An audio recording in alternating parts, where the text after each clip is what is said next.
Hey, what's going on? This is Roniboney, Halo Talk Episode 8 with Weapons Grade. What's going on, guys? Weapons Grade. Today we have a special guest, Favyn.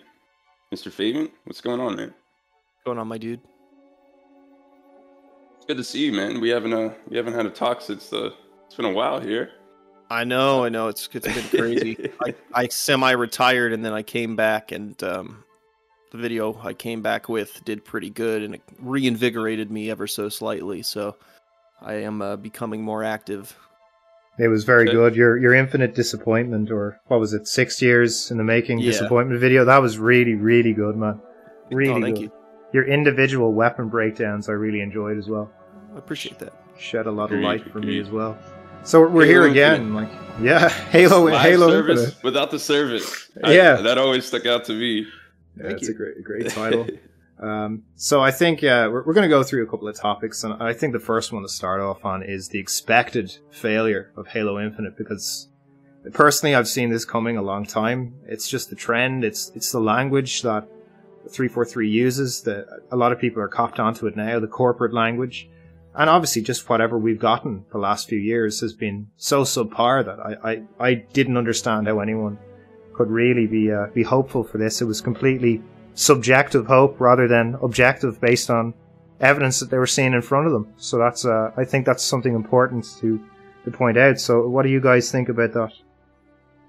Yeah, for the most part, from what I saw, people were saying, they would ignore anything coming into Halo Infinite. You know, we saw the reveal, we saw everything that they were introducing, and there were a lot of issues that people had that I think were just brushed away for the fact that the game was free to play. The game was new to a lot of different people this time. If you remember, Halo 5 had the lowest sales in Halo history, according to numerous sources, actually. So when you come in having the game free to play, you're bringing in this, as they say, the broader audience. The broader audience didn't understand exactly how bad 343 were at the time. So I think, at least in my opinion, I think they kind of use that to sort of hide their history with Halo 4 and Halo 5. And then that's how we've kind of got to where we are now. I don't know if you guys agree or disagree, or... I mean, there's a lot there that's loaded. Favyn, what do you think? What's your view? Well, I don't know what you could look at in their past to go into any project that they're working on with a tremendous amount of confidence. You know what I mean? Like, basically from the moment they started, it's either been just a strictly negative situation or at best like an incredibly divisive game. Mm-hmm. Like Halo 4 multiplayer, obviously that ain't it. People, you know, and I think this is part of just the positive sandwich that we see all the time in this community, where it's just like, to give a negative feedback, you have to say something is bad or say something is good. I'm sorry. And they never elaborate. There's never any like detail. There's never any like actual, hey, here's what's good about it. It's just like, oh, you know, the story, amazing, but that multiplayer just wasn't it. And then in Halo 5, right, same shit. It's like, yeah, the campaign's absolutely garbage, and it's so unfortunate because it might have the best gameplay in the series. You know, you hear this, you've been hearing this for years and years, and now we're at Infinite, and the big new one is, you know, yeah, the game's awful and it sucks because, man, it just has such a great foundation. But the gameplay, yeah, exactly. Right. Yeah. And, you know, it's just like every year, it's this caveat and this forced positivity because there is so much negativity. And yeah, like you go into a debate class and they'll tell you, hey, don't be negative all the time, because people aren't going to hear you. But now I think we're giving positivity where maybe it's not even due, just because we're trying to say something. I don't know if that directly tied off of Weapons Grade, but you know, that was perfect, man. Yeah, that's pretty much where I'm at as well. I don't know if you guys have recently seen this whole yappening event. I haven't logged on to play it, but over Twitter, everyone, and Reddit and Halo Waypoint, it's finally a win for 343. But I don't call the bare minimum of giving us Halo gameplay that, and a lot of this is intangible, and it's one of the arguments I've been making for years, is that as the community has basically shred itself or shed its skin of older veteran players who are just sick of this, new people have come through, and they've never seen what a real Halo experience is, like a supported Halo experience from launch throughout. I suppose it's death as well, so 2 and 3. Seeing that, being alive and seeing that and growing up with those experiences, I know what a real Halo experience is, and to use that phrase, this ain't it, Chief, it really ain't it. And that's, I think that's where the passion comes from. And yeah, sometimes it has to come across extremely critically because, again, it's intangible, like why I'm frustrated. If someone doesn't understand it, I just can't explain to them. You just don't get it. And it's not trying to be negative or insulting. It just is what it is. I feel so old even saying that. It's one of those respect your elder kind of things. Yeah. So, One thing that I'm sorry, Favyn. Go ahead. Oh, no, by all means. Okay. One thing that really bothered me about people discussing whether Halo Infinite's good or bad, they always say the gameplay is good. Like you said, when we're talking about issues with the game, but really that's a subjective opinion. The gameplay is good. The gameplay is good. To me, that's not enough to go off of saying, like, why is the gameplay good? You can usually debunk that whole thing, like oh man, the gameplay's so good. Like all you have to do is say what's good about it. Yeah, okay. And like they usually don't have like are the maps good? No, the maps are pretty freaking boring. Is the sandbox design if they'll probably say the sandbox is great, everything's viable, and it's like this is one of the worst sandboxes I've ever played in absolutely. Yeah, it's atrocious. There's nothing special about it. And I don't care like they're all useful and they sound beefy and they're chunky and but it's like, okay, well, like when you actually break it down though and see the effect that it's having on the game, which I did, and I'm not going to repeat it because you can watch my video, but it's really not that good. No. The sandbox not good, the weapons aren't good, you're shooting at people that in reality are 2 rooms away. I don't know how this could be considered a good gameplay foundation. They've never had good weapons at all. It is that all of the mechanics are useful, and we're in a situation, or you're useless, right? Where it's like, oh man, sprint's useless, thank God, and we're praising it. It's like there's mechanics in the game, and we're so fucked up that we're praising them for not being good, which is just bizarre to me. Yeah, and the mechanics themselves, I feel like, they're about the same. You got the extra added equipment and all that, but I've made this personal opinion, like even the equipment itself compared to Halo 3 is a step, I think, in the not wrong direction, but it's just different. I feel like the equipment in Halo 3 was better, or at least better suited for utility, right? Yeah. Whereas I'm at least like a higher level Halo. I was a higher level Halo Infinite player, and I'd get to the point where I'm running around with a thruster pack and the grapple, and I feel like I'm not even playing Halo sometimes. I feel like I'm swinging around playing Apex Legends. So I feel like Halo's lost its identity. Halo doesn't know what it is anymore, and you have a 343 doesn't know what, in my opinion at least, what Halo is anymore. I feel like they're afraid to be innovative. They look at the COD formula. Like COD copied its own formula for forever, essentially, with a couple of nuances here and there. I think that they're afraid of backlash from Halo players saying, well, you just copied Halo 3 or you just copied Halo 2. But yeah, like that's what most people want. Really, if you brought it back down to it, what would actually sell? What would keep players there? A Halo game, like a real Halo game. Not this, they're adopting new mechanics from each market game. I've said loads of times, they follow market trends. The shoulder charge from Destiny implemented that into a Spartan ability. Yes, they have this grappling hook. Now it's Titanfall and it's Apex, and it's stop copying other games and just make a Halo game, which is one of the most successful franchises in the world. How can you not understand what formula made it great? What mechanics made it great? And to build off what you guys were saying, as far as they don't know what Halo is. Nobody knows what Halo is. Like the problem is the community now doesn't know what Halo is because our opinions have been so shattered that we're giving feedback now where I listen to it and it's like, man, it's like you're on my side in that we both think this is bad, but your solution is not it. So we're just so messed up as far as what the foundation of the game is, and that we're struggling to even give feedback. Not only does like 343 struggle to listen to feedback, but now I'm worried that because the game's been splintered and subdivided and every single project they work on is just completely different, scorched earth, let's do something completely new. So many different people have a different foundation of what Halo is, and even getting to like the nuts and bolts of it and really like saying, hey, this is what we need to get back to. We don't even have like a strong foundation of that anymore, which is really tough. You almost just have to have somebody like know what the fuck they're doing, that don't listen to anybody, don't try and appeal to anybody, just like know what you're doing and make it so other people can kind of reset themselves on it. And that's just a complete pipe dream, because that's probably not going to happen. We need a Dave Filoni and John Favreau there. I suppose reinvigoration of Star Wars, because they are huge fans, has kind of brought Star Wars back to the limelight after the three really subpar films that came out in the last few years.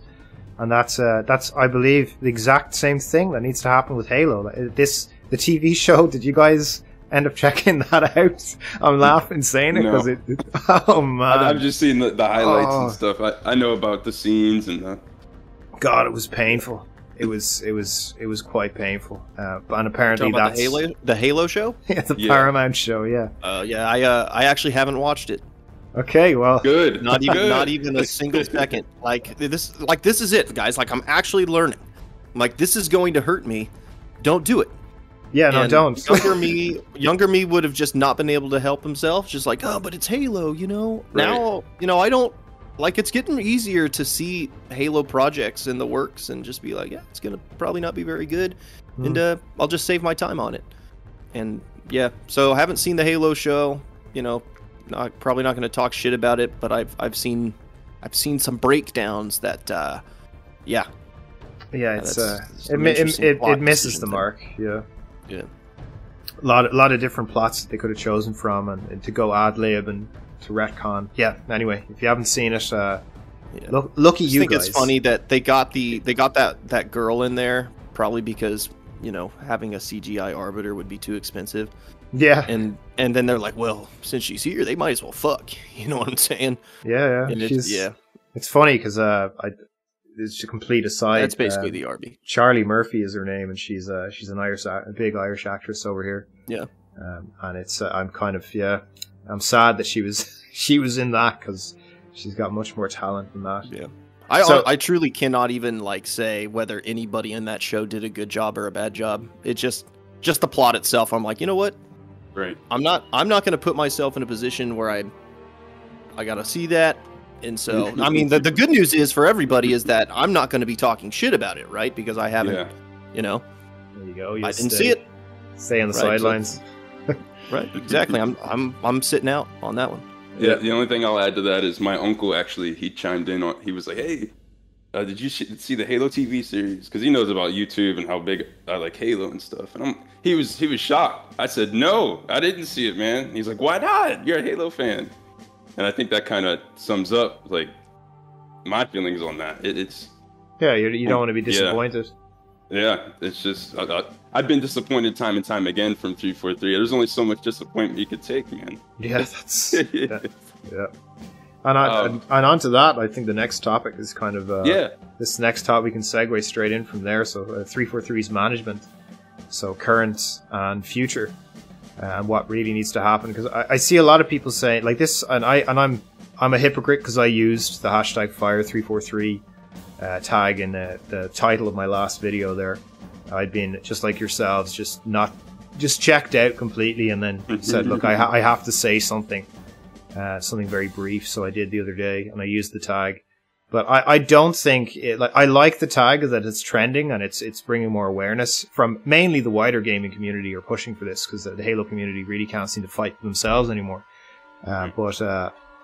Yeah, it's I don't believe that actually getting rid of the company or dissolving the company and giving it to anyone else is going to do anyone any good. I think they need to shuffle around upper management, and there's a lot of hard decisions that Microsoft need to make.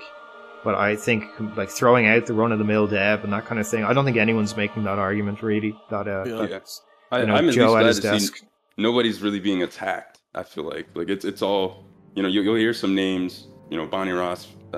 Why isn't Phil Spencer getting down there and you know, cracking whips and stuff and telling people to get to work? But he's probably the one that told her to do it. Like, let's be absolutely real here. Like, who do they answer to? They answer to Microsoft's upper management. So it's a systemic problem from top to bottom with the structure. I feel like when you break it down and you look at it under a fine lens, they're all connected. You know, the issue isn't just Bonnie Ross. I mean, I think she's a big part of the issue, and I feel like she lacks any accountability. You know, I saw, and I'm black, so, you know, I don't know if you guys heard about the Bonobos thing going on. I guess they did a title update, and she publicly apologized for what it was like the first time in years, all because Bonobo means monkey, and it released on. So I feel like they need to communicate more and start at least apologizing and recognizing, showing to the community, hey, you know, we understand that we are not doing a good job, but I feel like they feel as though they are doing just fine. Yeah, I mean, I definitely see the, you know, whoa, fire Bonnie Ross, fire Bonnie. I don't even know what Bonnie Ross does. Yeah. Like, so that's the thing. It's like, yeah, like I guess you could say maybe she puts people in charge, and maybe the people who she's put in charge haven't gotten it done. But at the same time, I think most people would look at Joe Staten, who's in charge now, and be like, well, we got to give this guy a shot. It's obviously not Joe's fault, who came in about the time the game was originally supposed to come out.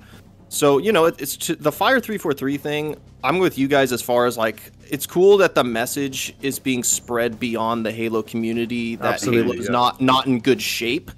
Now, the problem is when you have something like that inflammatory, it just, this slew of defenders that are already sitting there defending this company for what they've done, it's just like, oh, you just want everybody to lose their job. You have no empathy. Like, this is not that serious. So in that sense, it's not like the best hashtag, but I do like that the fact that people are noticing that there's a problem in Halo right now.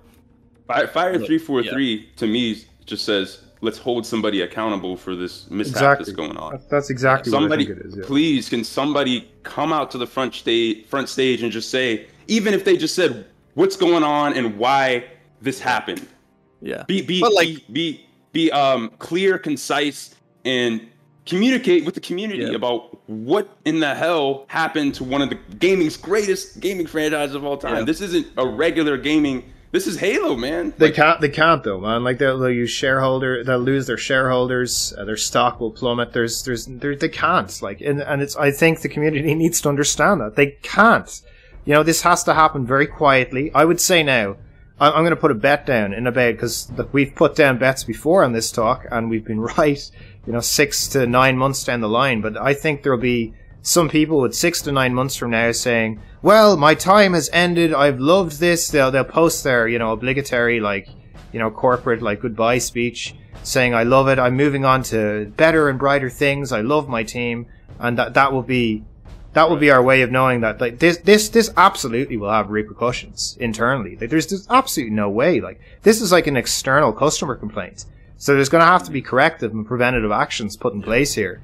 So this will go noticed, but this is something that they can't just absorb and take on the chin and be honest about. I mean, this is a corporate world. Like, there's no fucking way that's going to happen.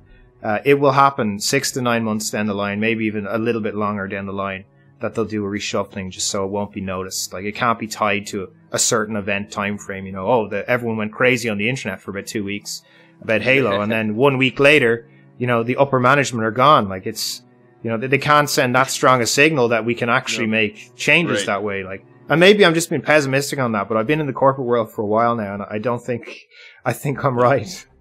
Yeah, and being in the corporate world, you already kind of know, like, just how when there's a problem, it's almost like spread out through like 800 different divisions, and it just like dissolves basically, because it's impossible to truly pinpoint. Like, saying Fire 343, what does that even mean?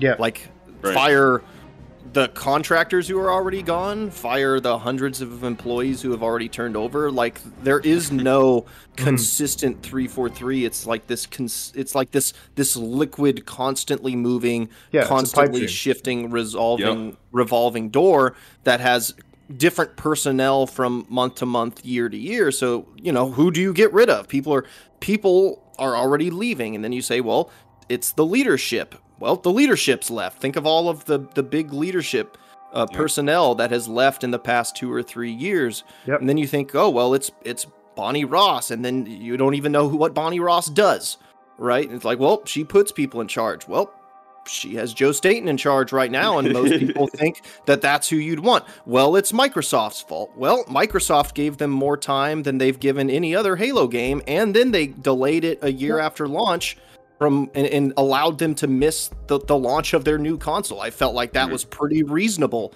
at a surface level as far as Microsoft is concerned. So it's really hard to actually pinpoint, like, oh, this is the problem.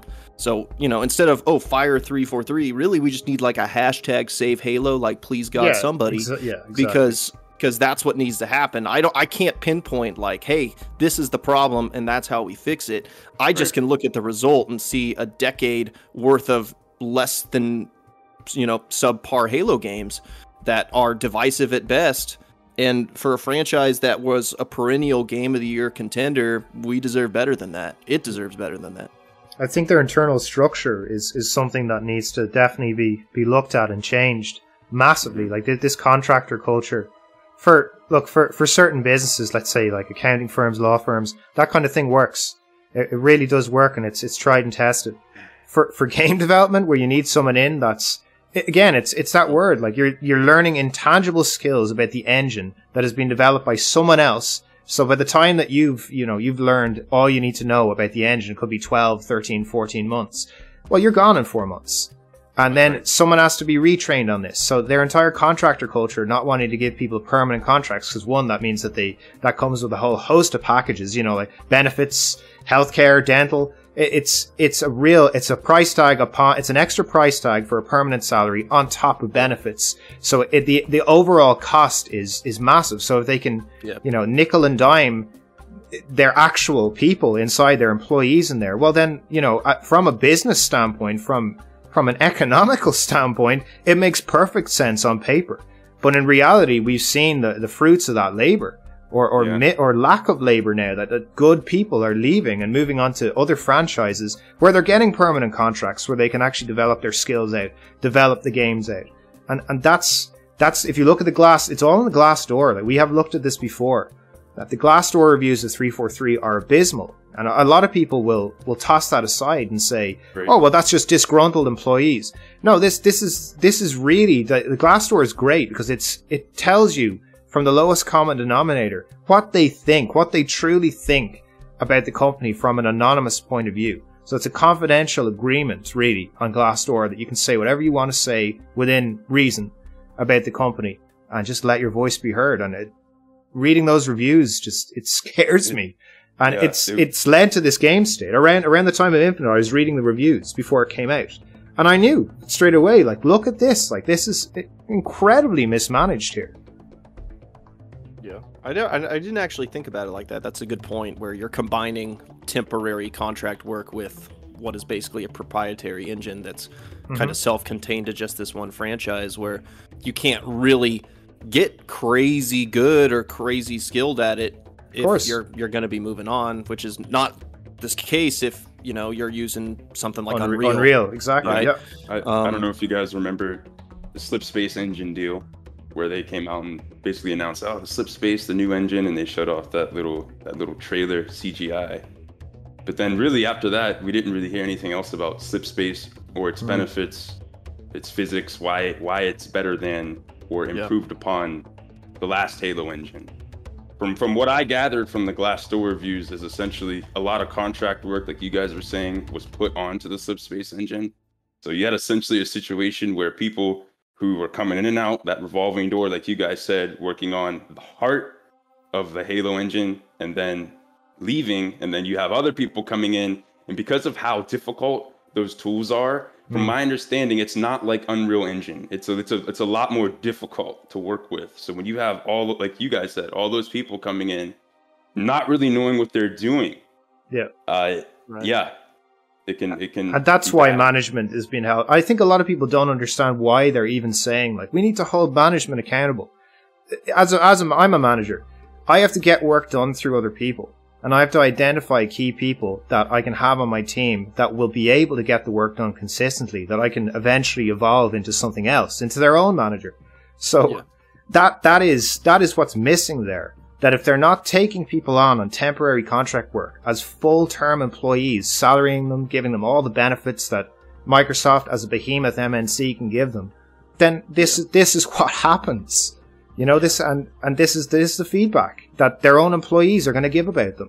When they put so much in, as you said, to a proprietary engine, it's not Unreal Engine 6, it's their own engine, and you have to learn different things about it and nuances and how to navigate it. And it's a skill that can only be learned by doing. So you have to keep those people in those positions, and you have to sweeten that deal for them, because if they leave, just not to swear too much on this, but you're fucked if they leave, and that's what we've seen. Yeah. Microsoft's biggest studio that is making their flagship IP should be a destination, not a stepping stone. That's 343 should not be, oh yeah, I'm just gonna go work on Halo for a little bit. No, that should be a studio where like you work your entire ass to get the opportunity to be there, in my opinion. That should be the end game. It's the tippy top of the mountain. Like I work on Halo. I need to boost my resume up. Get the word Halo on my resume real quick. Let's get that is your resume if you jump somewhere else. Like if you eventually want to go somewhere else. 8 years I worked on Halo. Like everyone who worked at Bungie in those days, if you were able to say, well, I worked on Halo, whoa my god, like throw as much money as this guy wants and throw 30 grand on top of that to make sure we secure this deal, because we want that person. And that's what has actually happened with former Bungie employees. They were snapped up so quickly. So the way people say the Bungie now is not the Bungie of old, that's true. However, whoever has still remained at Bungie, their core management, their upper management, maybe they were just a tech at the time, now they've moved up to manager, maybe even a director role, a supervisor role. They understand how to get people coming back month on month, year on year. And there's still something there that they understand about the average gamer, about the mindset and the mentality. And that's why Bungie, after Destiny being a faceplant for a while, has been able to turn that completely around. And it's the 5th or 6th most played game on Steam now. That doesn't happen by accident. Right. Just a small total tangent. Embarrassment. just comparing it to Halo's numbers too now. It's sad. I think it's 300k people playing Destiny at any one time. That's huge. Yeah. So I think we hit the nail on the head, manager-wise, 343 and their current and future. What about the Halo community and their role in the game state?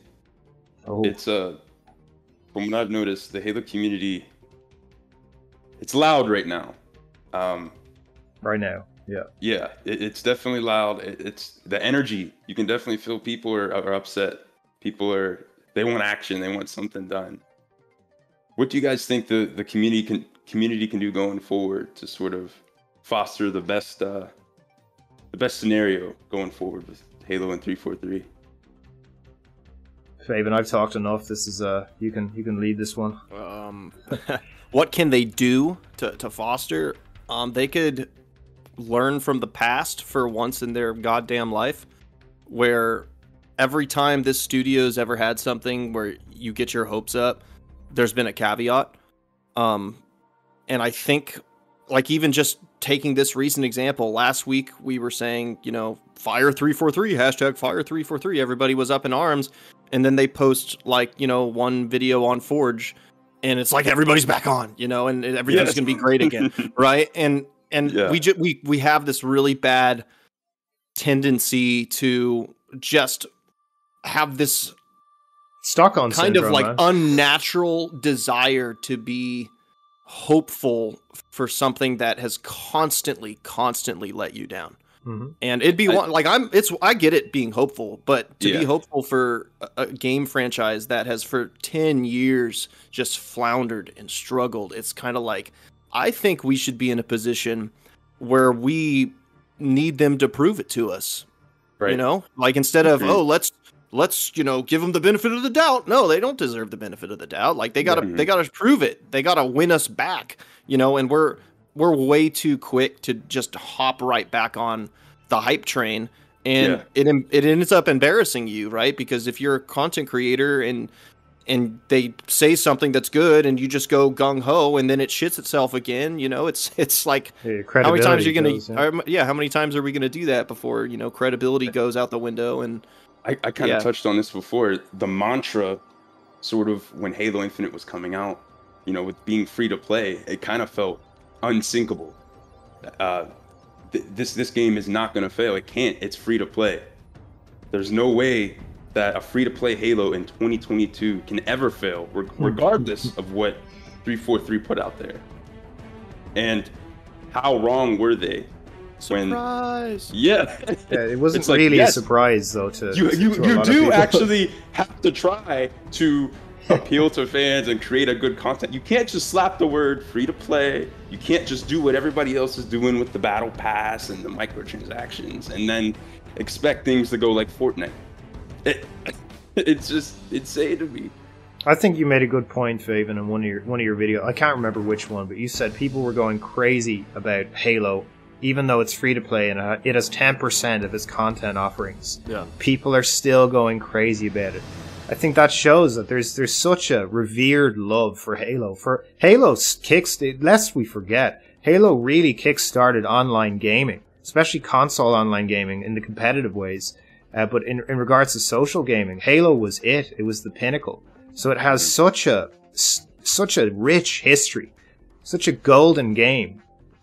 It's just we're living off past fumes here at this point. We have to just look at what's in front of us and be objective and say this is not how this should be handled.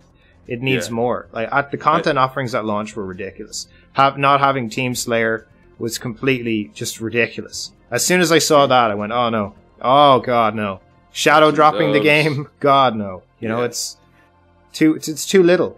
I personally think it's too little too late. And I'm not trying to be pessimistic. I just don't see this ever coming back from the damage that has been done to it. And I think the community have a lot to really answer for, and a lot of people in the community have a lot to answer for their consistent, just positive mindset and not allowing any sort of criticism to come through. And whenever they do, they check themselves. You ever seen those people apologizing about their tweets being real and truthful on Twitter, saying I'm sorry about yesterday, that wasn't me, and it was you though. And thank God, I love seeing people finally just break when they're trying to put some kind of a professional veil on themselves. It's not professional, it's Halo, it's a game. People always start off, they say, let me start off by saying that I love 343 and this and that, but damage control before they try. Yeah, it's like let's just be honest with ourselves. What do we have in front of us? Let's just say it, and let's get the job done so we can get the results. To be fair, as a content creator, right? The reason I sometimes do stuff like that, where I'm like, hey, just letting you know, I like 343, cool guys, whatever. It's not even necessarily to like defuse 343 themselves. It's more so to stop the thousands of comments I know I'll get from just the community members that are so quick to defend them. You almost have to disarm them right at the start, or else they'll just completely flood your comments and just steer the conversation in a completely different direction, right? If you don't say, hey, I don't want anybody to be fired, they're gonna come at you with, well, you need to be empathetic. These are real people. These are lives, and it's like we're talking about a game, dude. Like, I'm not trying to get anybody fired here. I'm just saying the game's not very good. So you almost have to diffuse it, unfortunately. I wish I could just, say what I want to say without people accusing me of wanting people to lose their jobs and their lives and fall into a state of depression. It's just ridiculous, but it's really common out there right now, unfortunately. It's such a weak argument as well. They're people too. And well, no shit. Like, of course they're people too. But accountability is something just that's so real in life. You have to be held accountable. If I screw up my job, you better believe I'm held accountable. I'd be put on a 6-month review. I'd have to double my efforts and prove myself. Now, I don't do that because there's the fear of being fired, even when you're doing a great job. I don't feel like there's any accountability And the Halo community don't hold them accountable at all. Like, they feel sorry for them. It's You know what's hilarious though? what? I guarantee you there are tons of people at 343 that are actually there like, please, you guys, please fucking say something. Like, they're not happy with it. You know, they're not sitting there going, oh, you don't like my game? You don't like it? No, it's like they're sitting there going like, yeah, we're not happy with the situation either. Like, we're struggling. Like, we need something to happen. We need like, resources, we want to go in a different direction. You know, everyone's like, oh, look at all these people who quit. Like, they probably got sick of being shit on. It's like, they probably got sick of the game. You know, like, I think there's more people there. And I talk to 343 employees, past, present, where they're just like, yeah, it's frustrating sometimes. They're also in the same boat because they love Halo too. It's not like they start working there and all of a sudden their standards for what a Halo game is changes. Just drop. They still have high standards too, Yeah, no, I did a module recently, work sent me to do one on change management and change control. One of the main things that I learned from that, one of the main outcomes was change management and change control has to happen very, very quickly. You have to pull people along. You have to be quite forceful with how you do it.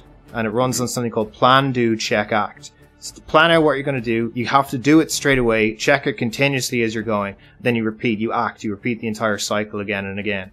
And I've started being able to pick apart just some of these press releases that it doesn't, and comparing them to their previous press release. And it doesn't seem like they do any of this. They just carry they're just kicking the football down the line.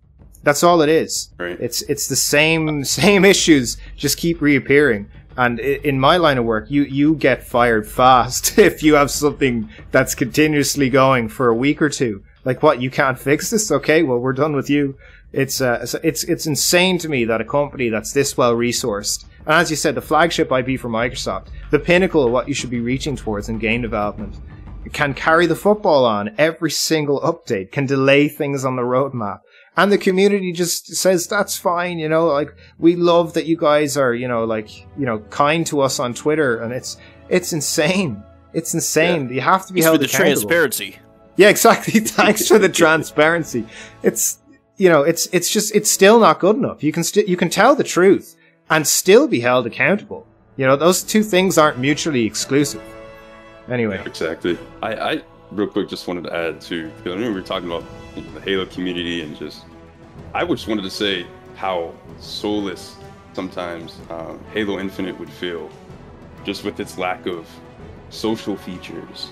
The UI, the fact that there's no post-Carnage lobby where you can talk with people about. I feel like the Halo community looks back at those moments in game chat, in lobbies, in those interactions, and they kind of hold a special place in a lot of people's hearts. Yeah. And I feel like that is missing entirely. Yeah. And that whole social fun aspect. My one friend, he's a social player by heart. He's terrible at first-person shooters. I asked him, why don't you like Halo Infinite? He says, it feels too much. It feels too hard. It feels too competitive. And I'm like, that it makes sense. I mean, with skill-based matchmaking, with every single mode sort of tailored to, you need to win in order to get this reward and these challenges, it kind of changed the way the community plays the game compared to beforehand. And I just wanted to kind of touch on that.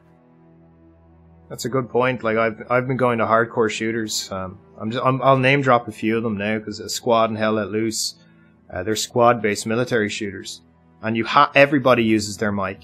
Everybody uses their mic. You have 3 different voice channels. If you're an officer, you can hear the command chat. Everybody, though, if you're just a regular infantryman, you can hear local chat.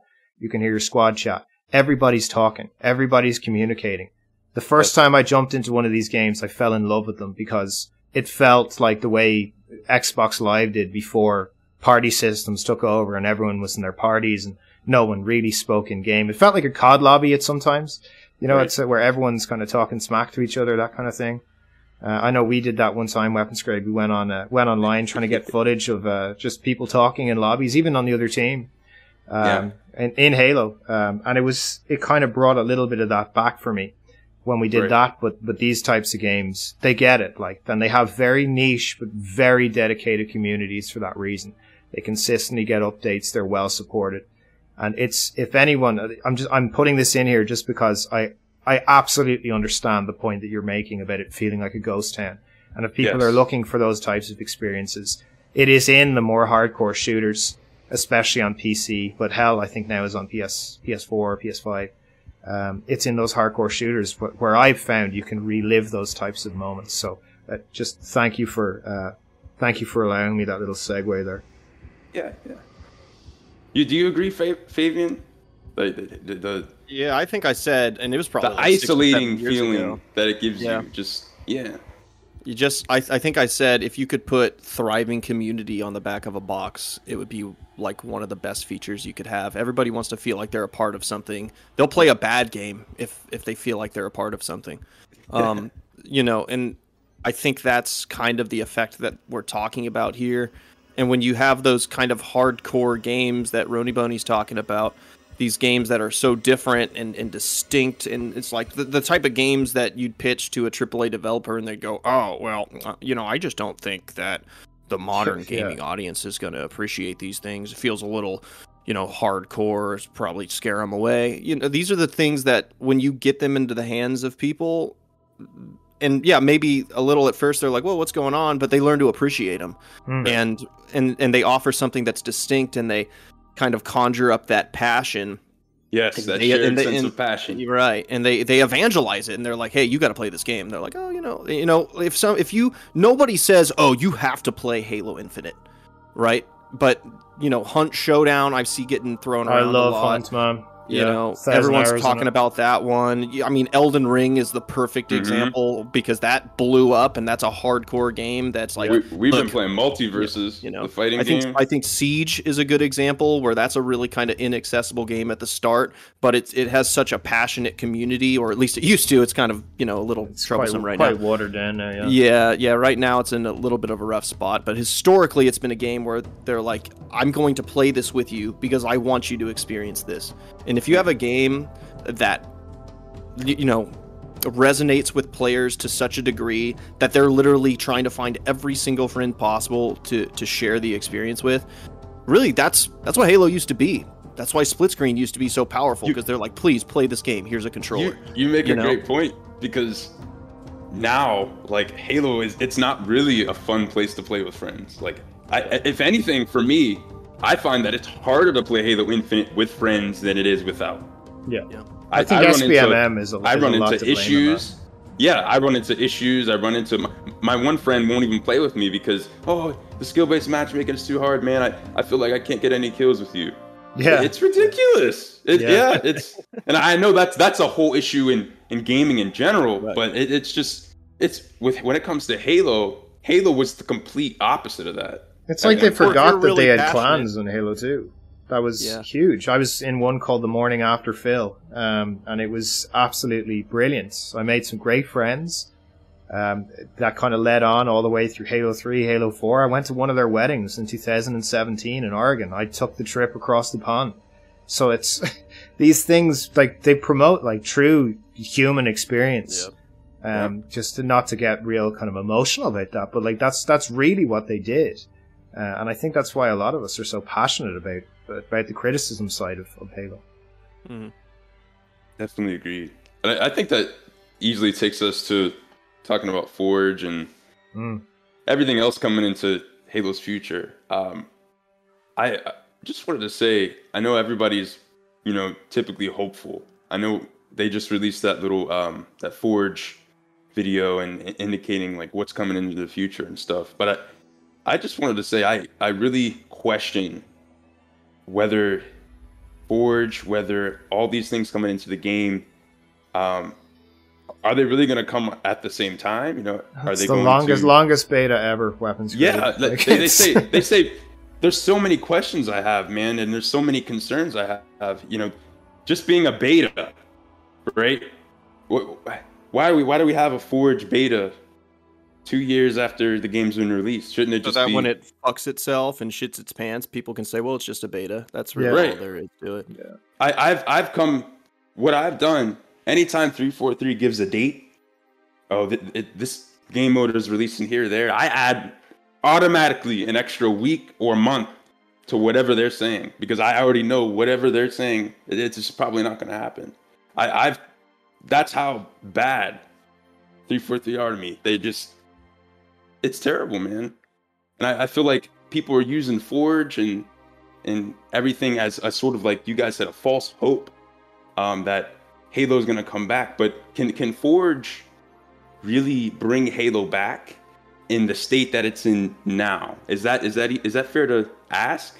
I don't think it can, but like if you're looking at features to prioritize right out the gate, Forge and customs are, in my mind, are probably the most important. You know, I would rather Forge and customs over theater mode coming to the game because of what they can add to the game. Like it's giving people, especially a free to play game. My God, imagine they had done that. You know, like saying co-op campaign and theater mode are going to be delayed, and we're going to release custom games and we're going to release Forge. It's look at people who just build shit in Minecraft. Like people will just sit around just building maps all day. Being able to create in a Halo game was something that was it was something so amazing when they dropped that with Halo 3, and especially with Reach, with Forge World. So I think that ties back in with our earlier points about them not really understanding the lifeblood of what Halo is and what the potential of Halo, that this is.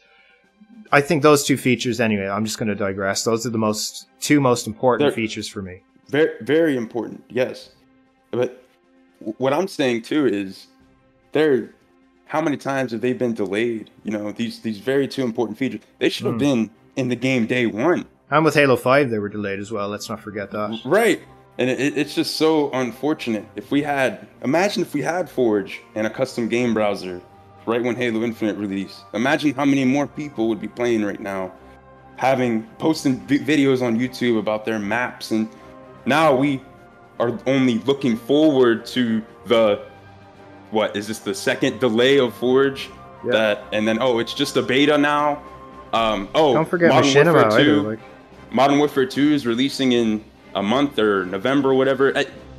It's almost as if how is all this stuff going to save Halo when it should have been there in the beginning, man. There's no way that I just don't see it. And I know this is a very pessimistic outlook. I do not see the content, whatever plan that they have. It's just so disappointing, man. There's so much more going on. Well, imagine how Duquesne feels if this is how you feel compared to Forge. Because that guy built some great maps. Favyn, what do you think on this the whole Forge coming late? I think I'm in complete agreement with you guys. I think Forge is like 100% needs to be prioritized for an at-launch feature. Yeah, because you need to get that thing in there when you're having the biggest influx of people coming into your game. Right, yes. You can't when you're sitting there at however many thousands people playing, and you release a thing like Forge. Forge itself isn't what's going to attract hundreds of thousands of people. They're not. The building tool itself isn't the thing that is going to actually matter to them. Yes, it's the stuff that's made by that tool. Yes, it's the infrastructure. You're right, Favyn. Yeah, I remember seeing articles even saying how Forge caters to a minority of the Halo community, but the custom games caters to the majority. Correct. So exactly. Right. So because I was a Forger at one time, and everybody would be like, "Dude, why are you making maps? You're weird." Okay, but yeah, Forge caters to a minority. Yes, like some people become experts at forging. But okay, let's just throw it out here. Like Infection. There you go. Forge and customs browsers. Griffball, Forge and customs. Right. Actually forging caters to a very small subset of the community, but the wider community can enjoy that, and I think that's the point of having Forge in there at launch. Right. Is that? And yes, and that's I'm so glad you guys mentioned that, because if it was at launch, then they could focus on that. They can focus on how can we get the community to experience what Forge has to offer. From what I understand, Forge is just going to launch, and then You're gonna have people file releasing share, videos. weekly highlights, the way they used to. I mean, Yeah. everything we're discussing, like, it feels so redundant at times. Like, not to be pessimistic here, but it's already been done. So all you Right. need to do is just look at the past and look at the history of Halo, and that you have. It's right there. Like, the breadcrumbs are right there. Just follow them. It's really that simple. I don't get it. Like, I just don't get it. Yeah. It's unfortunately stuff that we historically never spoke up about and never talked about because we never considered them to be things that were in jeopardy, right? They were just like, oh, that's Halo. Yep. So, oh yeah, that you're doing now, that's not right. And then there's things like just taking Forge for granted and taking the infrastructure of custom games and the sense of community that it created that we all loved. The reason we were all here to begin with. Who'd have thought that like that was at some point going to be considered like not necessary to the franchise. Yeah. To the point where, where we're sitting here now with Halo Infinite, the free to play game, and it's like, oh, Forge custom games, building a sense of community. Nah, man, let's, Not important. Yeah. not important. Yeah. One of the greatest crimes I think they've ever done is getting rid of El Dorito. El Dorito was really great. Like, it was so short. Once it got traction on YouTube, it was short-lived. I'd played that for 2 or 3 years before the 0.6 update, and that was amazing. Just having people forge their own maps and custom games, and being able to have a proper server browser. That if everyone remembers here in this call, that was Halo Online, and when it was taken down from the Russian servers, it was. I was able to play for a little bit. It was really good. Got the Wasn't hammer. able to. It probably was because Got they the hammer, were intending to eventually move that stuff into MCC a little bit. So they were like, oh, we're going to use this stuff. That's fair. They could have taken some pointers though from what the community had actually done.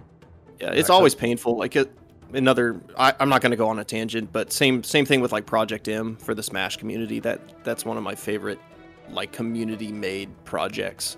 And it got the axe too. It always sucks when the community works hard to build something based on their passion for something, and then that same thing they're passionate about comes and shuts them down.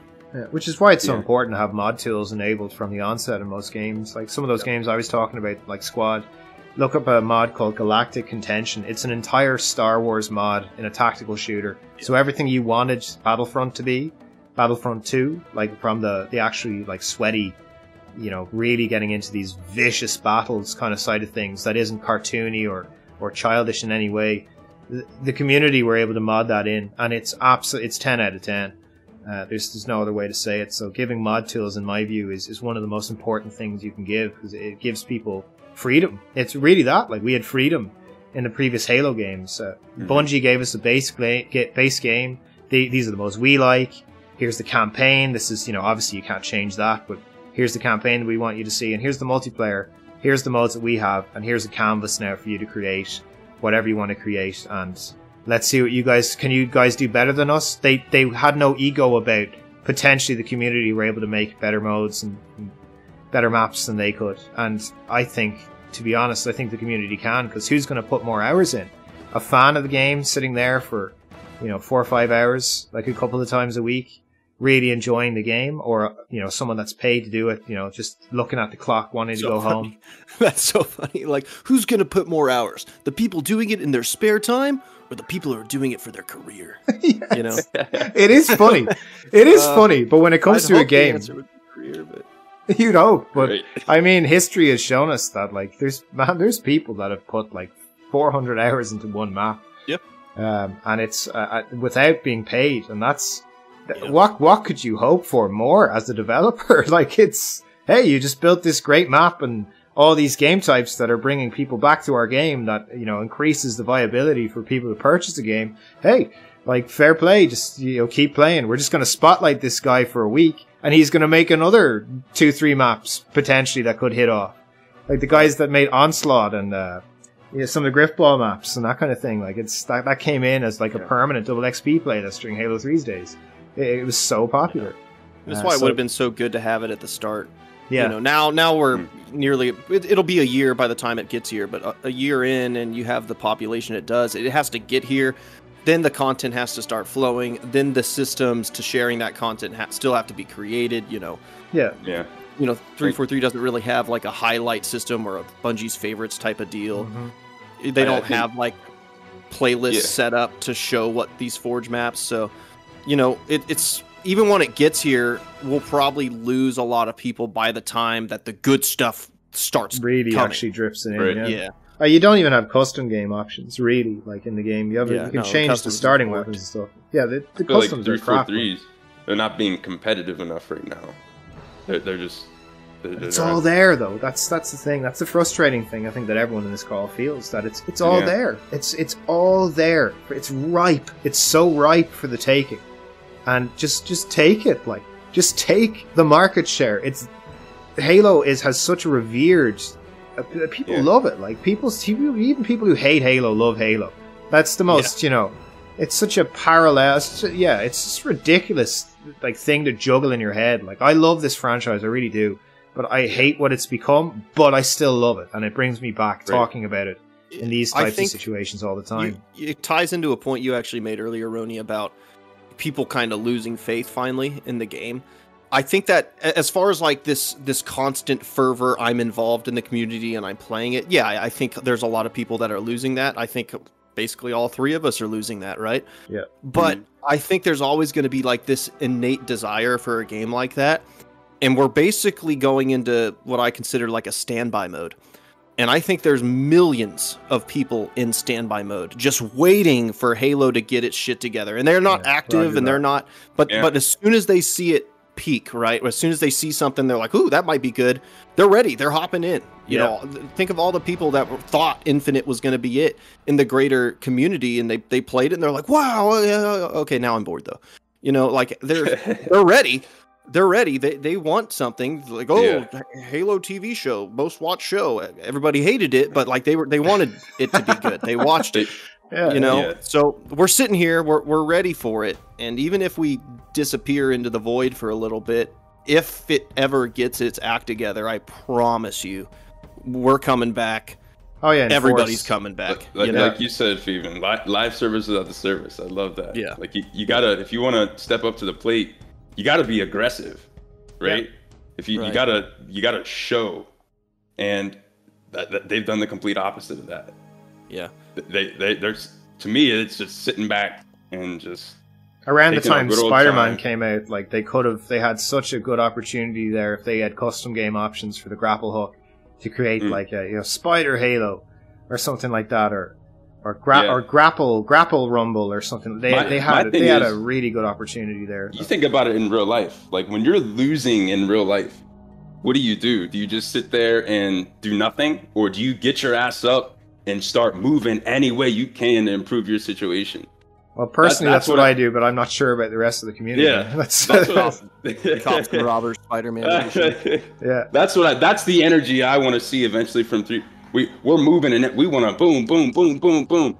Okay, the community doesn't like that. Okay, boom, boom. Let's try to fix as many issues as we can, as just get it all done. But I just keep, when I hear the words beta and just. There was a post that Axeman put up a few days ago on Twitter, and I had to chime in and agree with him that he said something about sometimes in order for something to turn your luck around, you have to be willing to sacrifice, and that may at some points mean that you're working overtime, you're losing sleep, etc. And I think the phrase he used was at a sacrifice to your personal health, which, you know, maybe you can pick apart his words, but the general sentiment is something that I personally understand that absolutely. And I was chatting to him in PMs about, he was saying, does anyone think he would have gotten his channel remonetized if he had just sat idly by and just done like a 9 to 5 kind of thing? And I think really Halo needs that. They need to. That's a great example. They need to hire people, man, to sacrifice for this. You know, they need people in there that are passionate and say, you know what, I want to stay an extra 2 hours and finish this. And come in the next day with a psychological win and gain momentum. You could even say 343. You guys are already losing. What else do you have to lose? Yeah, that's right. I mean, I'm sure Roni and management. I mean, I'm on management too, probably at a smaller scale. I'm more at just like a smaller level. But even at my level, like I bust my ass, dude. Yeah, like, dude, are you kidding me? I work overtime. I work 13 days in a row. A couple weeks ago, right? Like, No, I agree. Yeah. I agree from the standpoint that you don't want to just like overdo that, but there's always going to be times where it's like, hey, we got to kind of step it up a little bit. And as I think if the company has instilled trust in its employees, like when they ask me to do something like that, I'm like, I know you have my back in the long run. Absolutely. Okay. But yeah, if you're just shit and you're just like putting their nose to the grindstone 24/7 and there's no relief and like people are like breaking at the seams, then yeah, like that's a huge problem. But I think there is a little bit of give and take as far as like, hey, if you come through for us, we're going to come through for you. We're going to take care of you. And so on the flip side, if I got to take a half day, they're like, hey, no problem, we got you. Like, oh, hey, I got to go take care of my son. No problem, we got, hey. In fact, they'll sometimes tell me, they'll be like, hey, you've been working hard. We're going to get you a day off here. So, if you have that kind of give and take, if you have that give and take, there's definitely going to be moments where like, yeah, I worked really hard and I went over my 40 hours for sure, like by a lot, but I trust that it's going to be paid back. And now corporate, they usually don't pay you back, but if you have a situation where they do, then, I do think there's a little bit of room for going above the 40 there. Like, oh shoot, I'm right in the middle of something, but and like 60, 70 is like, I've had to pull that several times for weeks on end. Like you're coming home with the laptop, you have enough time to sneak a workout in, make some food for yourself, then chill out for an hour or so before you go to bed. Look, you just get it done. Like I don't know how to, if you don't get it, you don't get it. There's nothing else I can say on that. Again, it's another one of these intangibles. And it's something that I believe Bungie back in the day, maybe it's a toxic work culture. Absolutely. You're going to burn people out 100%. That's 100. I'm burnt the fuck out after these things. Like 3-4 weeks of that, you're gone for about 2 months. You're just running on nothing, like on 0% or 0.5. I've seen people comment, they want to know what it's like being Bonnie Ross or a 343 employee right now. What it's like going into the office, knowing everything is falling apart, and you're just literally like, what is it like? It can't be good for your mental health to come in every day and just, wow. I couldn't even imagine. But it really is down to the it goes back to the management. It's down to management to get the right people to drive the right outcome. And if the actual support's in place and the whole structure, again, back to that, like if the whole structure isn't conducive for that type of win when it comes to your product, then if you're going for production at all costs rather than quality at all costs, that's very, very biased to me because I'm a quality manager. I believe quality at all costs is what you should go for. And we used to have that, and that was definitely the mentality. And you don't have to beat around the bush or research it just to figure out. You can just look at the products, the quality of the products coming out the door. That's really it. You have one chance to make a first impression, remember. So get that grind on, get in there, like get in the trenches, understand what the grievances of your people are, and start patching holes and start motivating people. If they see their leaders working, I can nearly guarantee this, that those people in upper management do not work as hard as their managers, their line managers, their supervisors, and then the run-of-the-mill technicians or workers on the floor. There's no way. Because if they did, they'd be able to drive that type of performance. Because it's inspiring. I had a great manager when I lived in Boston for 2 years. And he absolutely inspired me, man, to reach a new level. Just seeing this guy work as hard as he possibly could day in, day out. Stress just rolled off him. LA traffic would roll off this guy's shoulders. It inspires people. Like, yeah, I agree with that. But definitely, when you see your supervisors go above and beyond and work their butt off, and when they recognize that you're doing it, that's definitely a motivating factor. Now, one problem that we're having, right, is with this whole the Fire 343 thing and. 343 is kind of perceived as a sinking ship right now, and it's a sinking ship that's also currently trying to get more sailors on it. And that's kind of a problem if you're a potential sailor out there. And are you looking to join 343 Industries right now? If you're an industry vet looking for a job, it's a little tumultuous. I think I phrase that right. Yeah, to hop on the boat, the Halo boat right now, which is kind of probably compounding the problem a little bit. Oh yeah, there's leaks in the boat. Yeah. People have scurvy. It's you know, just to keep going with our pirate little sailor analogy here. Yar. Yeah, it's a sink. Look, it can be turned around though. Like I do believe that. I do believe that, and it really is just down to management. Either they need a kick in the ass, and it sounds bad, but people just have to accept it. Either that, or people need to be shuffled around and go and say their goodbyes, so that someone with the passion, the vision, and the energy, that's really important. It's the energy to do it, like, and it's the discipline. Like, you don't need to motivate people. You need to. Motivation comes and goes, but discipline does not let you down. Discipline carries you through the worst moments, your hardest moments where you're sacrificing, and you have to really put a grind in. And they need more disciplined managers in there. That inspires people to work harder. In my personal opinion. The smoke right now, anybody that wants it right now, it's like, yeah, let's get him in here and interview him. Not necessarily for any position, right? Because if people are sitting here trying to get in when it's at its most down point, then that means they're probably pretty serious about the franchise, you know. Yeah. They're not looking to make a stepstone. They're thinking, let's get in here, let's fix this thing. Like Joe Staten is a great example of that. Yeah. Like, why would he have come back if he just didn't love Halo and care for Halo? Right. Like, clearly they offered him a lot of money to do it, but like, he'd have wanted to do it himself. And he's a good example. If you get some more people in, like Joe, who they seem to march at. Poor Joe. They seem to march him out every time there's bad news. You can see it in his face. So bad for the guy. No, you can see it in his eyes, though. He's giving us a look. And it's not a help me look. It's a stick with me look. Like, I'm doing my best. Like, that's self-belief in that man's eyes. Right. You know, maybe I'm wrong, but I believe it when I see it. I think I know the look. I can see that guy's looking at us like, really come on, hard. guys. It's really hard to save a sinking ship. But I look at, like, Itsuno when he took over Devil May Cry 2. I don't know if you guys know the story about that. That game was a disaster, and he did the best he could, and he couldn't quite turn it around.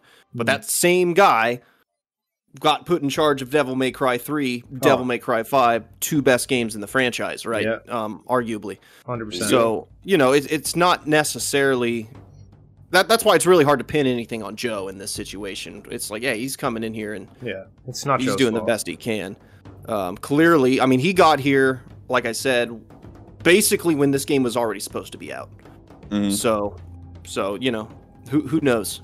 Who knows? Yeah. Who knows what kind of situation he inherited?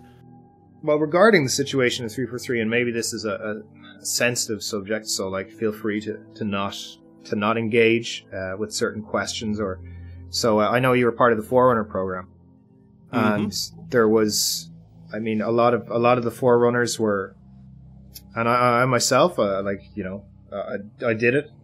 I'm not proud I did it. It was just a visceral reaction at the time that I thought, well, how did these figureheads are YouTubers? Because remember, these are like the people that, not just that we've elected, but that have elected themselves in the community as saying, I want to say something here. How did the game come out in that state with a Forerunner Pro? So say what you need, say whatever you need to say, or don't say whatever will compromise you. Favyn, but I'd like to hear just even a little bit. Yeah, about I mean, the program. I definitely can't talk about, like, well, here's the kind of stuff we were talking about. Right? Yeah, exactly. I can't get into that. I think, just speaking generally, I specifically went into the program as being somebody that was already pessimistic. And so it was easier for me to remain pessimistic if it was necessary to do so. And, you know, Halo being good isn't like a requirement for my job. You know, like, first of all, I don't even do YouTube full time, but I slightly understand why some people would be optimistic, because if the game's good, that's going to be very good for them. Yes. So I definitely understand why some people would come into Infinite thinking, you know, yeah, let's see how this goes. I'm excited. There's good things here or whatever. If you thought so, I can understand some of the enthusiasm that came from the Forerunner program. I would say that, you know, what we talked about, primarily multiplayer focused. We gave, you know, feedback played the game. I was there for a few years. Some people came a year later. I'll definitely say that truly, I mean this, I'm allowed to say this, you know, I felt like changes were made. I felt like quite a bit of feedback was listened to, but at the same time, you know, we're not in active development. We're not there like every day. Our influence truly isn't that great. Right. You know, and there's some things that we didn't even know about, right? There's some things that we had no idea that was happening. You know, there's a lot of information that was withheld from us as well, and I unfortunately can't delve into what I knew and what I didn't know. But you know, it's kind of frustrating in that sense where it's like, hey, you know, we didn't know. Like when the delay happened, we didn't know that delay was happening. There's just a lot of stuff where, you know, we weren't. I don't think we're as powerful as some was saying. But this idea that like there were all these bad things happening and then nobody said anything or we gave our stamp of approval on it. It's just not true. Yeah, it's really good to hear that, to be honest. Yeah, that's good to hear. I know some people on my channel, at least, when they saw the Forerunner business and the names on it, they were kind of disappointed because they were like, this means that essentially there's going to be a gag order on the biggest names in Halo YouTube in an attempt of toxic positivity. So I'm kind of glad that you've addressed that. You know what I mean? There was no gag order at all. We were allowed to say literally whatever we wanted to say. Okay. You could argue that just the influence of the program might scare people from saying something bad. Right. But there was no like in writing, you're not allowed to say this. Literally from day one, the understanding was if you don't like something, you can say it literally the very second it becomes public knowledge. Okay. So the second you knew something, Roni, or you knew something weapons grade, I could say something about it. There was no, hey, you can't talk about this, you can't talk about that. If it's something that's out there and it's public, we could say whatever we wanted. Me being negative anyway, I had no problem doing that because it's like, hey, you brought me here, me being who I am. Why the fuck am I all of a sudden going to start, you know, being positive about stuff I'm not actually positive on? Now I totally get, hey, there are some people who are more positively inclined. They might have a sense of optimism, right? Where they might be a little more inclined to be positive. And say high things, especially when you get in there and you build relationships with people and you put a face to these people and that's the problem. You get empathy there, right? Yeah. Right. But I, out of respect for them, continue to kind of hammer it home. You know, I feel like it's appreciated, my feedback. So I actually think they do a pretty good job of respecting negative criticism. I mean, they brought me on and I might have been the token guy, you know, truthfully, who knows? Of negativity.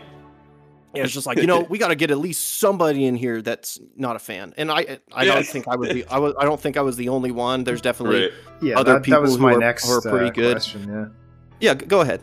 That was going to be a question I was going to ask you was, you think you were the token guy for, and I hate the whole thing, like negativity. You were the guy that was providing objective criticism with examples. You took a very scientific approach, to be honest, to the whole situation.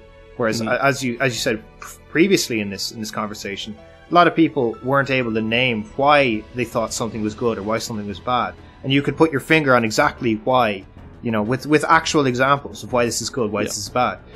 Do you think that the majority of the Forerunner Council were chosen because, you know, some were lore guys who were always just going to love the lore, and then some were people that just literally thought, like, they can do no wrong here, you know, and I'm just happy to be a part of this ship. Do you think that was the situation? That's a good question. I think I can provide some decent insight on that. So the way that it was constructed was they very specifically wanted each individual to offer a different perspective. Like, they didn't want a bunch of me's, they didn't want a bunch of, you know, whatever. So they had a pro, right? They had Nated was on there for a little bit. No, I mean, he was just on there. So, you know, we had a pro, we had like a really good streamer, like with Vetoed. We had like a variety streamer. Then we'd have a lore guy. Then we'd have me, which was like they called me like a sandbox gameplay, whatever. Like that was the angle I looked at it from. Yeah, that's cool. You That had is like cool, yeah. different kind of perspectives, and that way, instead of just everybody is only concerned about the gameplay, it was like, okay, well, we're going to introduce a feature, and how does the gameplay guy think about that? But does somebody who maybe only cares about the story, is it something that immediately jumps out to them as a negative or a positive? So there was kind of all of these different backgrounds and all of these different disciplines or sections of the community that they found them in. And so then when they presented an idea, it wasn't just, oh, we have the best of the best here as far as gameplay people, or the best of the best players, which I certainly wouldn't have been. It's Right. hey, what is maybe a little voice from each side have to say about this one thing? And also important to point out is that we were highly discouraged from influencing one another. Okay.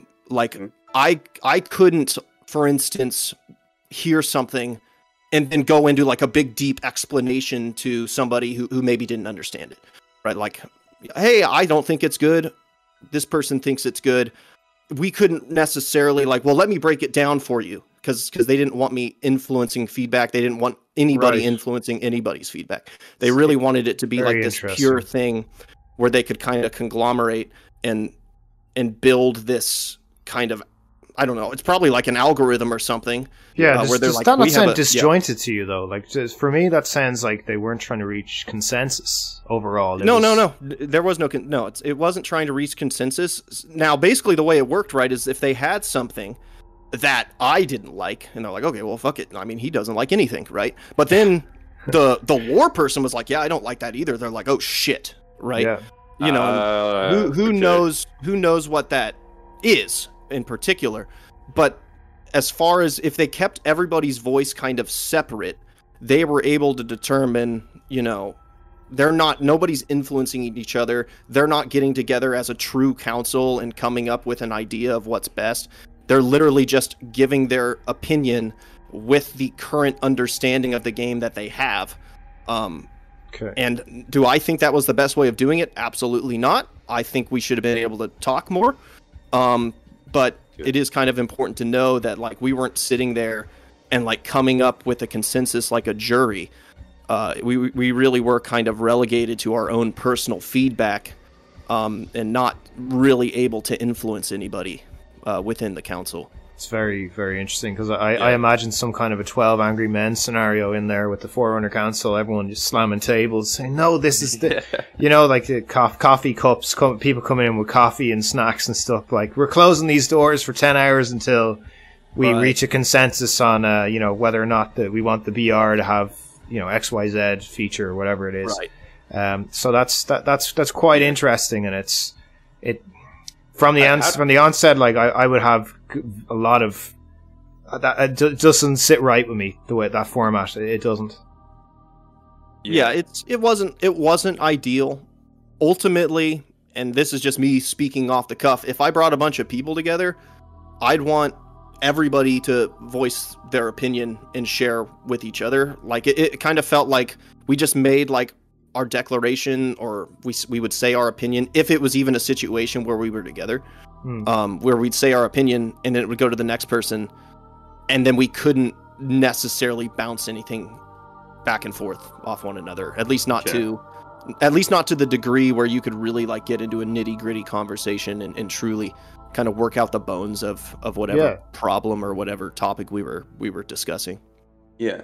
But I'm just curious, how did this all, if you can talk about it, like how did it all form together? Like they came to you at some point in Halo Infinite's development and was like, hey, what's going on, man? We need you to help us out here.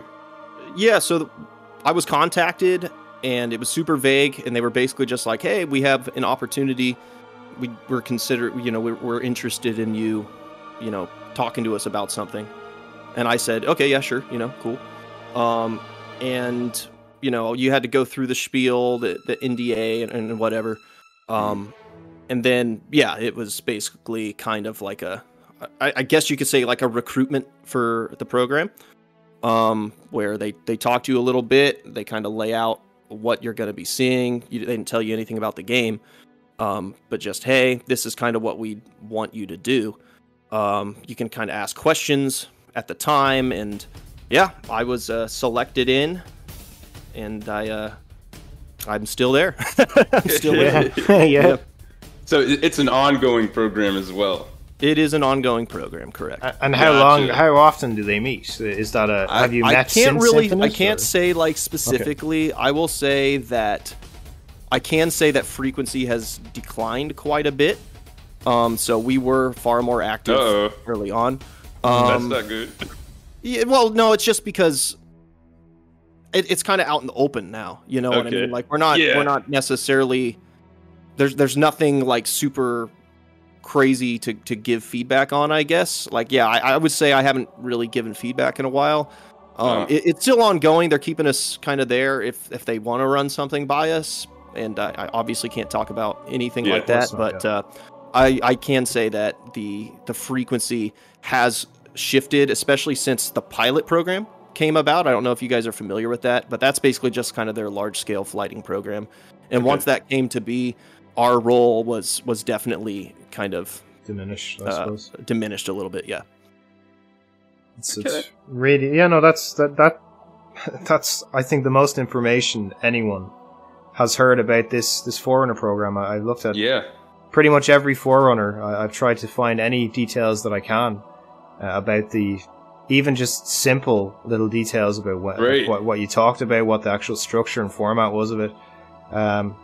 Seems to be a general, not unwillingness, but I suppose the thought that it doesn't really matter now, does it? But it does, because we want to know what the creators are saying and what we're discussing and how the feedback is taken in, like giving feedback and how it's processed is really how it to me how it matters.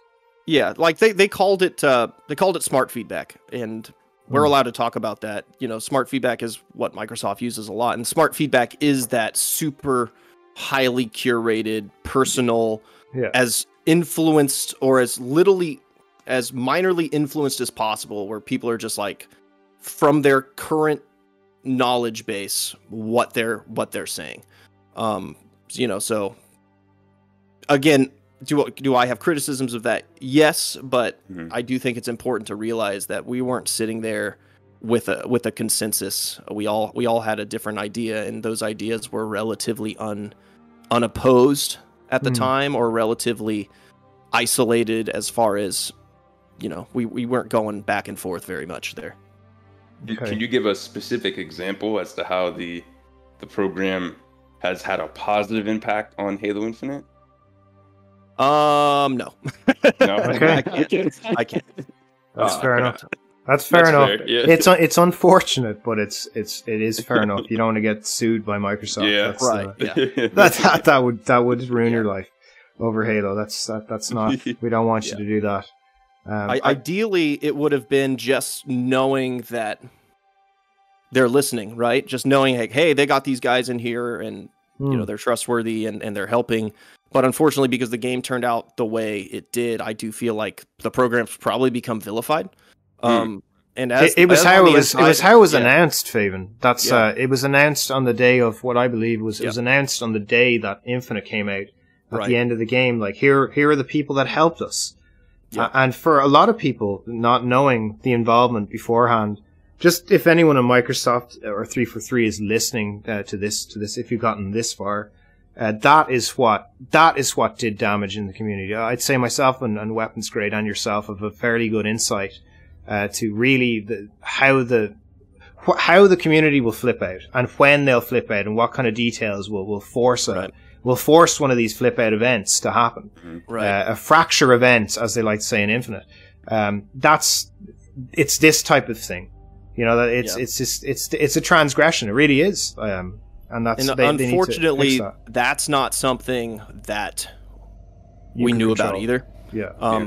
That's, in fact, that I was operating under the impression for the majority of the time that our existence would be known quite a bit beforehand. So it was frustrating that, we kind of just had to keep not announcing it. Not that we couldn't say anything publicly. I mean, once the game was out and about, they showed that campaign demo. It was like, all right, let's get to it. We can talk about it. So it's not that we couldn't speak about it, but it just kind of, like you said, it felt like because it came out the day the game came out, it felt like that was always the plan, because that is just coincides so often. And it wasn't. There was never like a concrete, this is when it's happening, but I was definitely under the impression that it would be known at some point beforehand. And it just didn't work out that way. I don't think you come across as disingenuous about it, but I can't honestly say that about other members of that council who acted surprised seeing gameplay reveals and things like that, and I think that's what rubbed the community the wrong way, and it's why why I even mentioned the Forerunner Council in the first place, is that there is and I think Microsoft needs to understand that there is an honesty obligation here, that you have to be forthcoming, that these people are working alongside you, as you said, in a minimal capacity, but still working alongside you. So that your own relationships with the community aren't in any way tarnished. And if that had been known well in advance, I guarantee you that feedback would have been given to individual creators that would have then, your next council meeting, everyone would have had something to share about concerns from the community. And it would have helped push the game in a better direction. I agree. It would have been... I kind of see what you're saying, like almost like ambassadors, right? Where you have these different voices that are known to be a part of this game that's in development, which happens all the time in the industry. You see that with plenty of different games. And just knowing that, like, hey, this person's saying what they're saying in the context of them helping this studio, that kind of informs you, right? Like, if... Now, that might have been why they didn't want to do it, because if I was saying bad things and I was like a known associate or whatever, who knows how they thought that might be reflected. Clearly, they don't care, because I'm known now and I still say whatever the fuck I want to say. Yep. But, I don't know really what their decision making was. It was just kind of like, yep, we're working on that. Okay. So I definitely get it. I'm with you. I wish it was sooner, but we were all kind of waiting and seeing, and then next thing you know, game's out, and they're like, okay, cool. Like, I mean, it was possible that technically they probably could have kept it going indefinitely, where they're like, hey, we're just going to hush this. I reckon they could have done that. Yeah. But I know the concern with some of my subscribers, I have some of the really radical people. Yeah, they see all these names, influencers on the Forerunner Council or whatever meme that they put out. Your name was on there, and then you see all these other YouTubers who I would just say my subscribers, your opposites, right, who allude to the opposite of what you do. The feel good content nonstop, and when always positive. Don't say damn word. That's out of line, and that's when they saw that, they were like, did Favyn get purchased by 343? Did all these YouTube, it's, oh gosh, what have we gotten ourselves into now? So it's good to know, you know what I mean, the level of responsibility, the level of trust that you guys were given, and it's really good to know. Thank you. Honestly, thanks for sharing that. No problem. I mean, just, I guess, to like finalize why I did it and why I'm still in it. I truly consider the opportunity like a win-win situation. Either I was going to get in there and they were going to listen to me, and I'm thinking, man, they're coming to get me. And I've been pretty negative, and I've had like a specific vision of what the game could be. I'm pretty like juiced. I'm like, holy shit, like, what is this game? If you're trying to get me to see it, right? And so I'm thinking, no matter what happens, I feel like I'm going to be able to conduct myself in a way that's going to be ethical, and that's going to remain in, have some integrity to it. And I'm thinking, I'm going to get in there, I'm going to say what I'm going to say, and if I can potentially make the game better, then great, right? But even if they don't listen to me, the idea that I could be proactive with my feedback, the idea that I could see something, identify it, and then before anybody even knows it's a thing, I can say, hey, this is good, bad, or whatever. Your hands are clean. I feel like even if they didn't listen to me, my feedback would still exist. And if I was eventually proven right, that would provide, more validity. Like, hey, this guy, he's coming in here, he's saying these things. and he's on the money or whatever, right? Yeah. Plus, just my own learning as far as how much I can learn about the inner workings of things. Right. So I didn't think of it at all of like, oh no, what are people gonna think?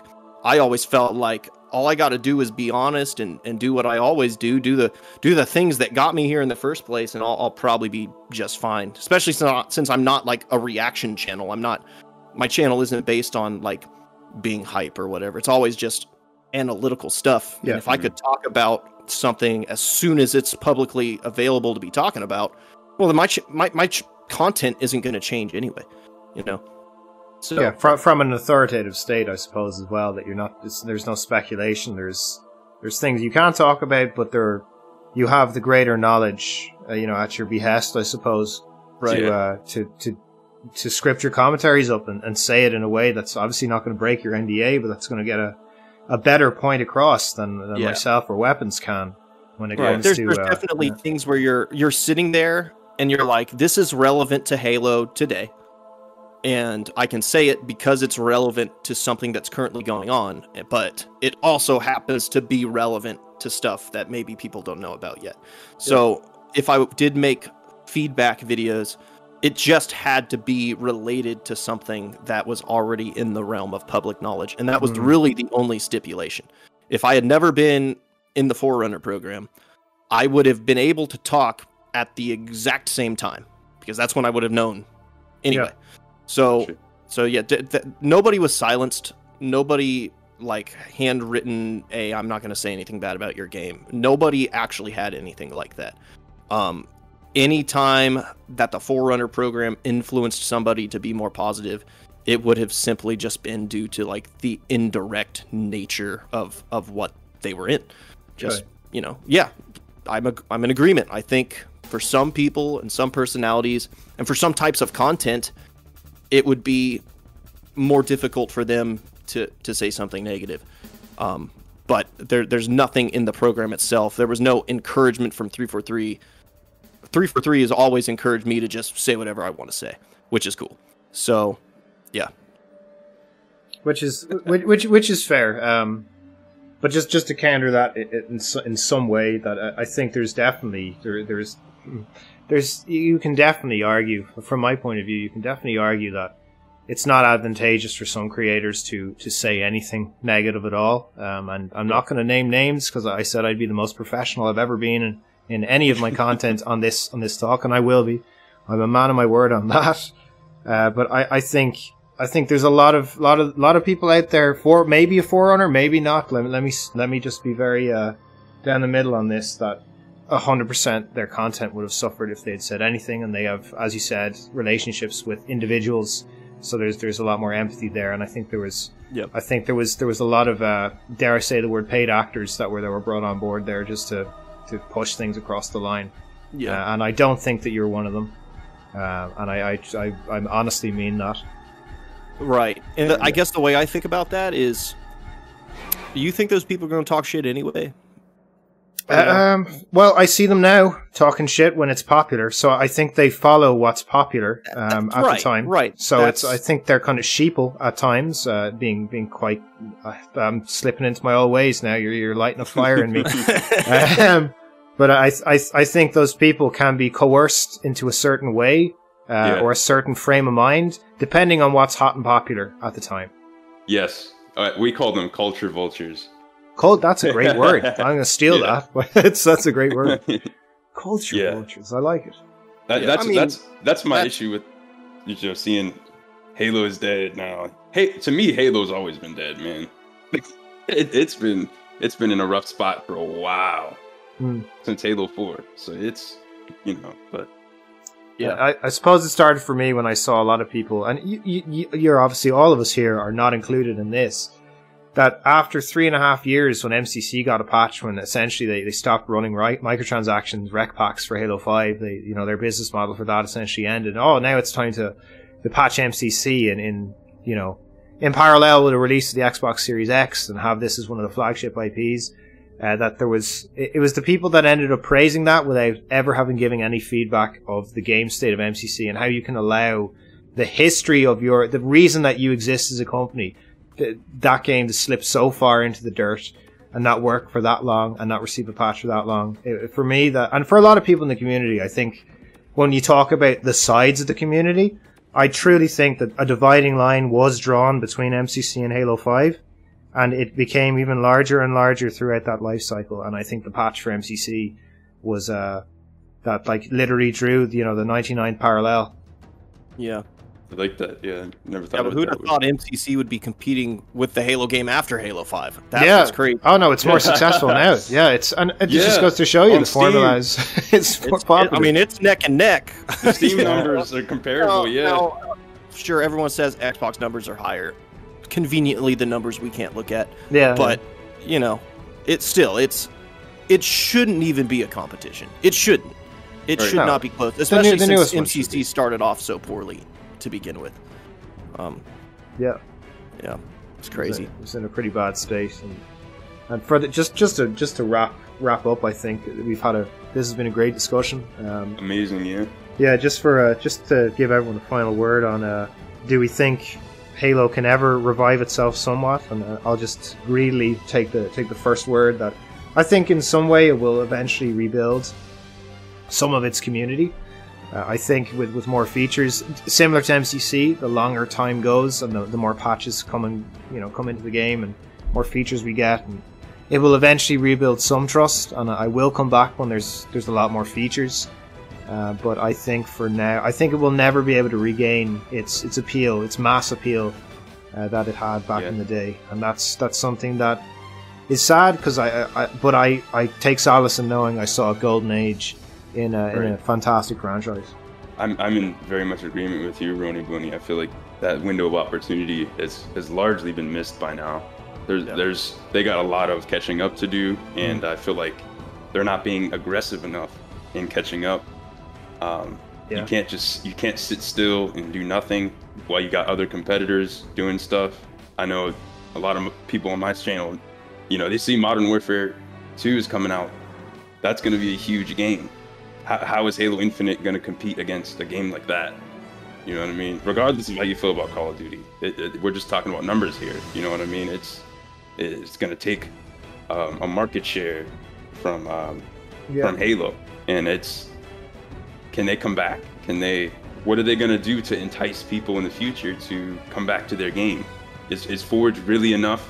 You know what I mean? Like we were saying earlier. So I'm still concerned. I feel like this could get worse.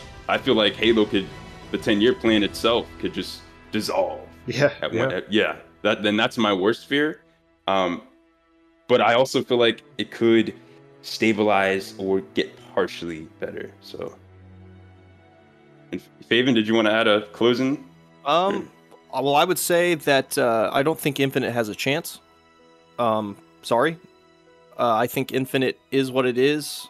Yeah. I think you should get it content complete. Honestly, its best chance is probably the rumored Battle Royale. I hate to say that, but I do think that that's probably the only chance it has to truly get a substantial audience back in. Right. And then maybe if you have Forge and everything kind of set in stone, by the time you get Battle Royale in there, then maybe those people can trickle into the main game. But ideally, you say worst case scenario is that the 10-year plan gets abandoned. I say best case scenario, 10-year plan gets abandoned. I think best case scenario, we identified that Infinite ain't it. Yeah. And we kind of understand that, okay, maybe this time, this is what resonates, this is what doesn't, this is important, this is not. Joe's in there now. Get them on track, get them going, get everybody on the same page, and have a true vision for the game. Yeah. And make something that is worthy of the Halo name. And you know what? If Halo doesn't do it, I think we've made enough noise as far as this is what's important to Halo. I think we've done a good job, at some level as a community, certain people in the community of saying these are features that are important. These things that you think, oh, well, that won't work because it's not modern. We've done a really good job of actually showing why those are super compelling features. Mm-hmm. And I see a lot of people out there, both in the industry and up and comers, who are like, hey, I want you to check this out. I want you to see this project that I'm working on like 5, 6, 7 different times. And it's people who have bought in to what Halo was and truly, truly believed it to be something special. So if Halo doesn't do it, I do believe at some point somebody's going to get it together. Someone else will, right? Yeah. And somebody's going to make it. Maybe it won't be called Halo, but it would be built on Halo principles. I do believe Splitgate is already doing that. Yeah. Splitgate. I don't know about Splitgate, but that's fair enough. Well, that's fair. It's fun. I think it's fun. It's fun. I don't think it. It's trying. I don't think it necessarily plays like Halo at all. Right. But yeah, I do think there's some stuff out there that who knows. We'll see. Any game that gives me a 1 to 50 ranking system, like that right. Specifically a 1 to 50 ranking system and a decent progression system in parallel to it, right, has my heart. Rank's coming soon. Rank's coming soon. There you go. 9 months delayed. That 1 through 50 beta, man, it's gonna be great. Yeah. Yeah, that 3-year beta. Match XP beta. And it won't make it through. Like it won't make it through the QA start testing. menu beta. It's coming. Yeah, it'll fuck the UI up even further. Like that's the. Yeah. Wow. And I'm just thinking here, there's so much we still didn't get into. You know, just so many things that Halo Infinite is missing. I don't know if we didn't even talk about the campaign. I know some people say that how bare bones and just the open world dynamic of it, and it was 6 out of 10 for me. It was okay. Yeah, silent. I've heard silent cartographer 24/7. Yeah. So. Yeah, it was a great talk. I enjoyed it. Yeah, me too. Yeah, thanks for having me on. Absolutely, man. Yeah, thanks for coming on. Weapons, as always a pleasure, man. Like we've been doing this since 2015, 16. Yeah, man. Yeah, we've been just a random message out of nowhere to, hey, do you want to just do a dual com and just talk about this because we're saying the same thing. I like how it's evolved over the years. And one thing I think for everyone in this call is we've all remained consistent in what we've been saying. Yeah. And I think eventually, consistency is discipline, and we've been proven right in the past. And I think what we've said here and some of the fears and some of the suggestions that were made are definitely viable. And if they're acted upon, maybe they'll be successful, maybe not, but I have a strong feeling that they would be. And it's just up to the ball in 343's court now. Absolutely. Yeah. Gents, it's a pleasure. Hey, thanks for having me on. All right, guys. See you guys. GG's. Take care.